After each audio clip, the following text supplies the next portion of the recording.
দেখুন, প্রথমত একটা সন্তানকে বুঝাইতে হবে ছোটকাল থেকে যে বাবা সকল কাজ আপনি ছোট থেকে বলেন যে আল্লাহ আল্লাহ আপনি তাকে আল্লাহ শেখান। তার মানে হচ্ছে মানে প্রথমে তো আপনি তাকে আল্লাহকে শেখাতে হবে যে তোমার অভিভাবক আল্লাহ, আল্লাহ তোমাকে পাঠিয়েছেন, তুমি সকল জায়গায় বলো আল্লাহ আল্লাহ, আপনি তার সাথে সামনে বলেন আল্লাহকে শেখান। আল্লাহকে শেখানোর পরে আপনি তাকে আবার নিজেকে শেখান যে মা মা মা যেটা বলি এটা শুনতে হয়। এরপর বাবাকে শেখান, বাবার মর্যাদা বুঝান। এরপরে মানে মুরব্বীদের মর্যাদা বুঝান। এরপরে শিক্ষকের মর্যাদা কি সেটা আপনি সন্তানকে বুঝান। এরপরে সম্পদের ব্যবহারটা কীভাবে করতে হবে সেটা বুঝান। সেটা আপনি তাকে বুঝালে কিন্তু পারবেন না, সেটা আপনি আপনার প্র্যাকটিক্যাল লাইফ দিয়ে, আপনি আপনার আচরণ দিয়ে, আপনি আপনার কথা দিয়ে আপনি কিন্তু তাকে বোঝাতে হবে। সে কিন্তু আপনার কথা শুনবে না। আপনি যেভাবে করেন সে কিন্তু সেম একই কাজে আপনাকে অনুসরণ করেই কিন্তু আপনার সন্তান করবে।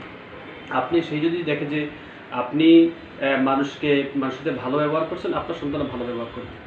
সেই যদি দেখেন যে আপনি আপনারা মানে মারামারি করছেন, আপনার সন্তানও মারামারি করবে। সেই যদি দেখে যে আপনি নামাজ পড়ছেন, আপনার সন্তানও নামাজ পড়বে।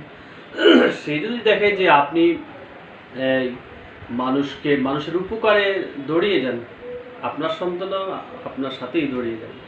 তাহলে আমাদেরকে দরকার আমাদের আগামী দিনের জেনারেশনকে ভালো পর্যায়ে নেওয়ার জন্য একটা সুস্থ সবল উদ্যমী এবং শক্তিশালী জাতি হিসেবে তৈরি করতে হলে আমাদের আগামী জেনারেশনকে উন্নত করতে হলে বাবা মাকেই বেশি দায়িত্ব দিতে হবে, শিক্ষককে দায়িত্ব নিতে হবে। এই সমাজ ব্যবস্থা কিন্তু এখন আপনার সন্তানকে নিরাপদ রাখার জন্য সর্বোচ্চ দায়িত্ব পালন করবে না, এটা জন্য আপনাকেই দায়িত্ব পালন করতে হবে। অতএব আমরা আশা রাখি যে আমরা এই বিষয়গুলো খেয়াল করে আমাদের আগামী জেনারেশনের জন্য আমরা যেন কিছু